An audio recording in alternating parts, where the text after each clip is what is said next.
this is Rod. Welcome back to Academia Magic. Topic of today is about the magic wand. The famous magic wand. Actually, one thing that really surprised me when I started to look into this matter, to start this research about magic wands, one thing was really surprising at how little there is about the magic wand. And it's surprising because, of course, the wand is one of the iconic ritual implement, is one of the iconic tool of withered witches, magicians. So there's really little available about the history and lore of the magic wand, beside, of course, leaving aside all what is the recent New Age and similars. Nevertheless, let's try to trace the history of this implement. And most likely the first ancestor of the magic wand, we found it in the Zoroastrian religion. Zoroastrian religion, in fact, the priest used a tool which is called barsun, that in antiquity was made of twigs, mainly twigs out of tamarisk or pomegranate. And this barsun, they use this barsun while praying in order to praise the Creator for the gift of nature and the support that nature gives to all the human life and humankind on Earth. So the purpose or the use of this barsun, despite recalling a little bit the magic wand, is still a little bit different of what we imagine, we think today as a magic wand. Again, as in antiquity, was made of twigs. More recently, the twigs were replaced by brass or silver wires, with the exact number of twigs depending on the ceremony itself. Another tool that recalls the magic wand, we found it in ancient Egypt. In fact, we find this kind of magic tools that they were mainly made out of a hippopotamus tusk. They were split in half and were carved with a lot of mythological creatures. Interesting enough, this mythological creature were pretty much depicted holding a knife, in the shape itself of the half of the hippopotamus tusk that also resemble a knife. It is believed that it may have been representing also like holding a knife itself, like holding a protective knife. It is also suggested that the tip of the tusk was used to trace what we call the magic circles for protection. So it seems that mainly this was an apotropaic tool to ward off evil forces and to protect the bearer, especially in relation to childbirth. Thus protecting the mother and the child in the most delicate phase of life. Finally, we find these ones also placed in tombs, most likely for the protection related to the rebirth. We found one, for instance, in the Metropolitan Museum of Art, the Met, where this tusk is carved in the front and in the back with the inscription protector of the day and protector of the night.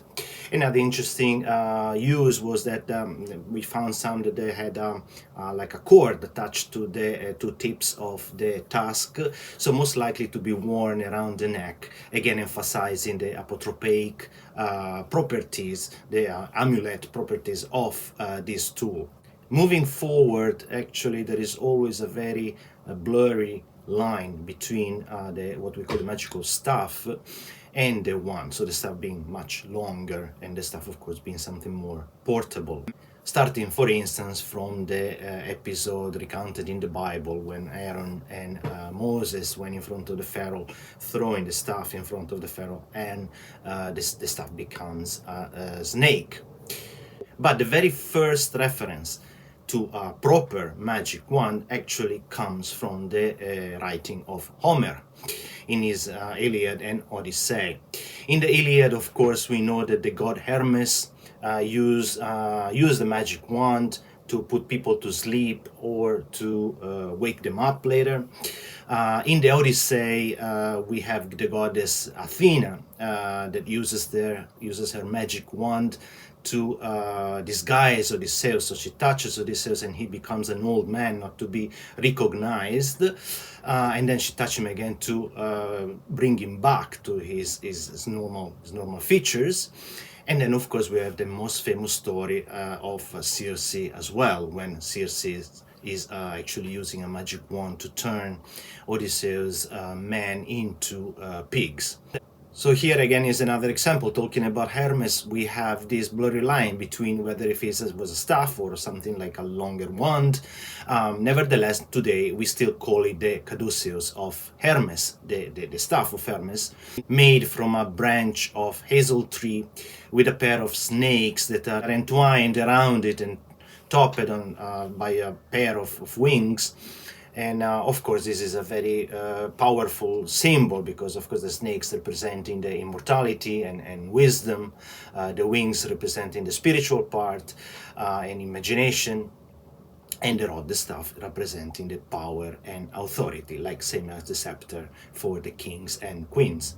So the staff of Hermes, not to be confused again with the rod of Asclepius. Asclepius being the Greek god of medicine, that he was depicted having a long staff, this time made of cedar wood, with a single. There was only one snake around it, and in this case, the serpent would represent the renewal of itself, as the snake periodically sheds his skins to renew itself. The rod of Asclepius is also a symbol of immortality and renewed life. Then again, we have the Tirsus, the staff of Dionysus or Bacchus in the Roman pantheon. Symbol of Dionysus, a symbol of the Maenads, his followers. And here we can also pick a very interesting sentence from the Phaedo of Plato, where he says that the Tirsus bearer are many, but the mystic are few. Of course, so this seems like this Tirsus became a symbol also of the initiate into the mystery of Dionysus, the Dionysoi Telestenai. And this staff is most often represented as a large walking stick with entwined with ivy or grape leaves, and on the top he has a pine cone. Of course, there's a lot of symbology behind the pine cone. There's a lot of symbology behind the ivy and the grape, which is, of course, pretty much related to the mythology around Dionysus. Moving forward, another interesting part that I found while I was researching on this matter is so many depiction of Jesus Christ, so many ancient depiction of Jesus Christ actually holding a wand, or what is something that resemble a wand, especially when he's depicted doing his miracle, for instance, like the multiplication of the fish and bread. So we have these images, and of course, whether the debate on whether Jesus Christ was actually a magician is definitely not to be discussed in the context of this video, although I think it will be well worth it to look into this matter, maybe during another video, another topic. Moving up in history again, we land into the Middle Age, where we start to have something a little bit more defined, more precise, related to magic wands, and as well as the staff. So most likely the first reference that was imported, let's say, into the Middle Age, starting therefore all the description of this magic wand that we will find pretty much through several grimoires of the Middle Age. I would say the first one is there is a reference in the 13th century grimoire, the Sworn Book of Honorius. Actually, I have a video related to the grimoires of the Middle Age. If you're interested, please have a look at the videos specifically related to this topic. Anyway, going back to our depiction of our description of the magic wand in this grimoire, here is specified that the wand is smaller and thinner than what is supposed to be the staff. It would be made of hazelwood or the wood of another kind of nut tree, and also gives specific information on how this one needs to be made, starting from how it should be cut. It should be cut by a virgin wood. By virgin wood, it means new growth, so kind of branches never bear fruit so far, or never bear leaves so far, and to be cut with a single stroke at the sunrise of a Wednesday. The sunrise of a Wednesday, which means the day of Mercury in the hour of Mercury. By comparing with other grimoires, and of course by comparing with the most famous one, the Key of Solomon, here we have a different description, similar but different description, where it says that the staff should be of elder wood or cane or rosewood, while the wand should be of hazel or nut. So again, here is very similar to what we found in the Sworn Book of Honorius. Again, he repeats that it should be cut from a tree with a single stroke on the day of Mercury at sunrise. So we find a really strong connection between the wand, the magic wand, and Mercury. Here he gives also some specific characters that needs to be written or engraved on the stick. We then found a similar description also in the Grimorium Verum. There is a chapter related to the staff and the wands. It says a wand of hazel should be prepared.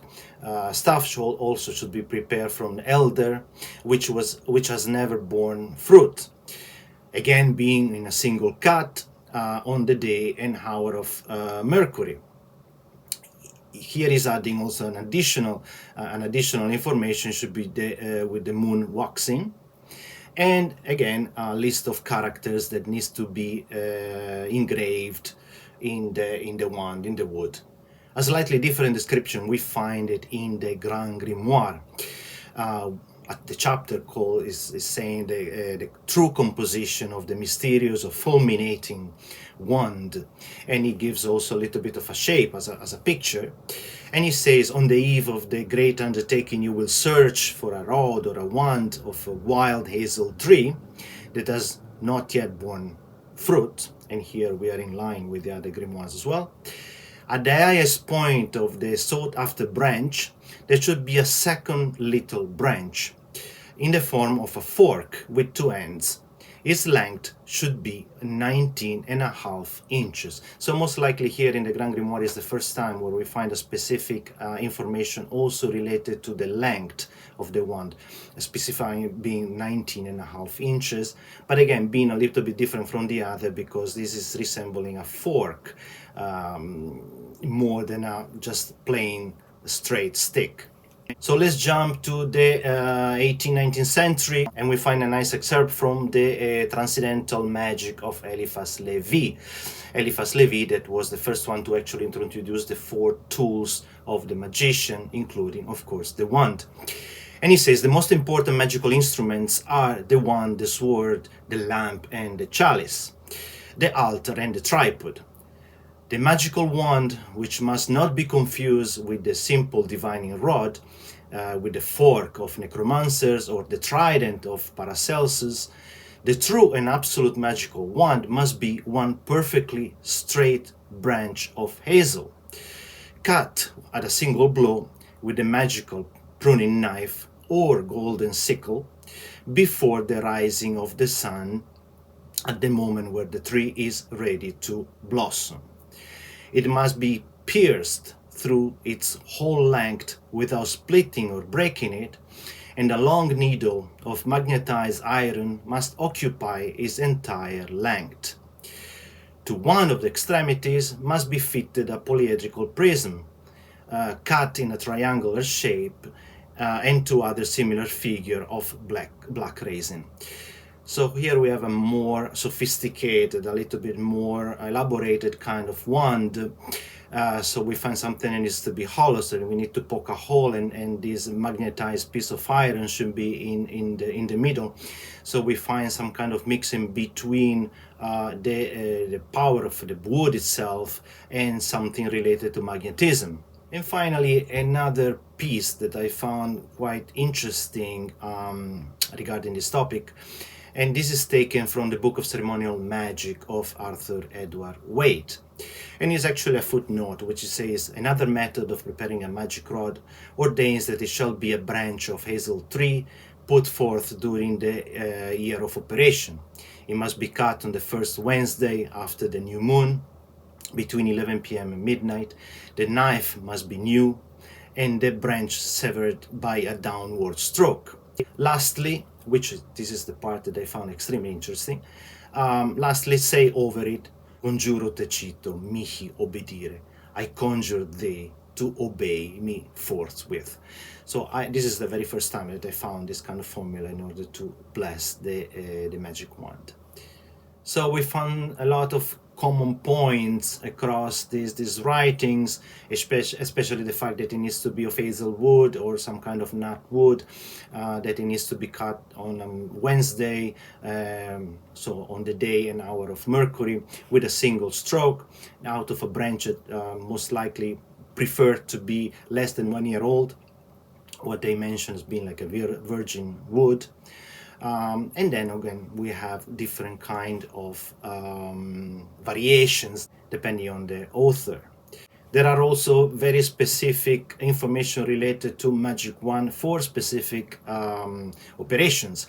Like for instance, here we see the magic wand that was extracted from the book De Magos of Francis Barrett, related to the Tritemius operation of drawing spirit into the crystal. And here we have a very specific design of how this wand should be for this operation. So again, common points, some different, a little bit different here and there.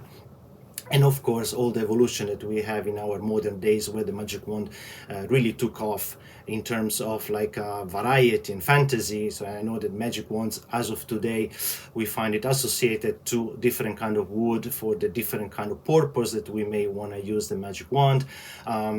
They are embellished with crystal and many other things. So there is really a lot of, I would say, as of today, we have a much more lore and more information related to the magic wand of what we actually find historically and the historical lore itself of the magic wand. So this is it for today video.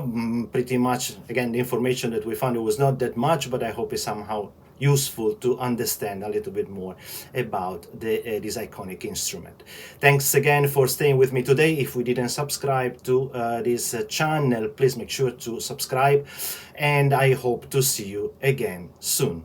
Bye bye.